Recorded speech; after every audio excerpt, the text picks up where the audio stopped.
নমস্কার, আমি ইন্দ্রাণী। তোমরা সবাই কেমন আছো? আমি খুব ভালো আছি। তো আজকে বানালাম একটা চটপটে ভেন্ডির সবজি, কচি ভেন্ডির সবজি, যেটা খেতে খুবই অসাধারণ, কিন্তু বানাতে লাগে খুবই কম টাইম, অল্প সময়ের মধ্যে তৈরি হয়ে যাবে। তো এখানে দেখো ভেন্ডিগুলো আমি কচি ভেন্ডি নিয়েছি, কেটে নিয়েছি। ভেন্ডিগুলো দেখে কাটতে হবে, কেন কি ভেন্ডির মধ্যেও কিন্তু পোকা হয়। এরপর মাথা আর নিচের অংশটা বাদ দিয়ে খালি গোটা ভেন্ডি রেখে দিতে হবে। এদিকে আমি নিয়ে নিয়েছি সর্ষে, পোস্ত, সাদা সর্ষে, কালো সর্ষে আর দুটো শুকনো লঙ্কাও নিয়েছি, পরে দেখতে পাবে। তো এখানে আমি নিয়েছি, প্রথমে ভেন্ডিটাকে একটু ম্যারিনেট করে নেবো। তার জন্য একটু মৌরি, হলুদ, বেসন, নুন দিয়ে একটু ম্যারিনেট করে রাখবো। তো 3 থেকে 4 মিনিট আমাকে এটা ভালো করে মেখে নেওয়ার পরে ম্যারিনেট করে রেখে দিতে হবে। এদিকে মশলাটা নিয়ে আমি এখানে শিলে বেটে নিলাম। তো শিলে বাটলাম, কারণ কি খুবই অল্প মশলা, আর দ্বিতীয়ত শিলে বাটলে মশলার টেস্ট খুবই ভালো হয়। দেখো এখানে মশলাটা আমার বাটা হয়ে গেছে। এরপর আমি গ্যাস অন করে তেলের মধ্যে কড়াই গরম করে ভেন্ডিগুলো প্রথমে ফ্রাই করে নেব। পুরো মশলা যেটা থাকে পুরোটা দিতে হবে। ভেন্ডিগুলো বেসন দিয়ে ম্যারিনেট করে রাখার পর বেসনে ভেন্ডির গায়ে লেগে যায়, তো খেতে এমনি খুব ভালো লাগে, টেস্টি হয়। এমনি ভাজাটা খেতে ভালো লাগবে, এত সুন্দর লাগে এটা। তো 3 থেকে 4 মিনিট আমাকে এখানে ফ্রাই করে নিতে হবে মোটামুটি। ভেন্ডিগুলো খুব বেশি বয়েলও হবে না, ফ্রাই হয়ে যাবে মোটামুটি 80% মতো কুক হয়ে যাবে।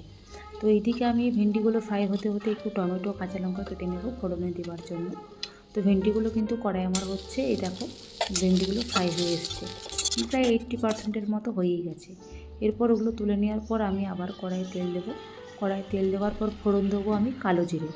আপনারা চাইলে 5 ফোড়ন দিতে পারেন, কিন্তু কালো জিরের টেস্টটা কিন্তু খুব সুন্দর লাগে নিরামিষের এই রেসিপিটাতে। আর সামান্য একটু মৌরিও দেবো। মৌরি দেওয়ার পর সামান্য কাঁচা লঙ্কা যেটা কেটে রাখলাম, আর তার সঙ্গে টমেটোটাও যোগ করে দেবো। আর তার আগে অবশ্যই নুন দিতে হবে, বা টমেটো দেওয়ার পরও নুন দিতে পারেন, কারণ টমেটোতে নুন দিলে টমেটো খুব জলদি গলে যায়, নরমও হয়ে যায়। এরপর বেটে রাখা মশলাটা আমি যোগ করে দেবো ওর মধ্যে। মশলাটা দিয়ে কষিয়ে যেতে হবে, আর তার সঙ্গে যেটা বাকি যে মশলা লেগে থাকা পাত্রের মধ্যে সেই জলটা ধুয়ে আমি দিয়ে দিলাম। তো আমি ঢেকে কষালাম। ঢেকে কষালে মশলার গন্ধটাও চলে যায়, আর তার সঙ্গে মশলাটা খুব সুন্দর সেদ্ধও হয়ে যায়, আর তেলও ছেড়ে যায় খুব তাড়াতাড়ি। বেটে রাখা ভেন্ডিগুলো এরপর আমি মিশিয়ে দিলাম। এখন একটু ফ্রাই করে নিতে হবে, কষিয়ে নিতে হবে মশলার সাথে, খুব বেশি কষানোর দরকার নেই। ওই 3 থেকে 4 মিনিট কষিয়ে নিলেই হবে, কারণ অলরেডি তো ভেন্ডিটা আমার কুক হয়ে আছে।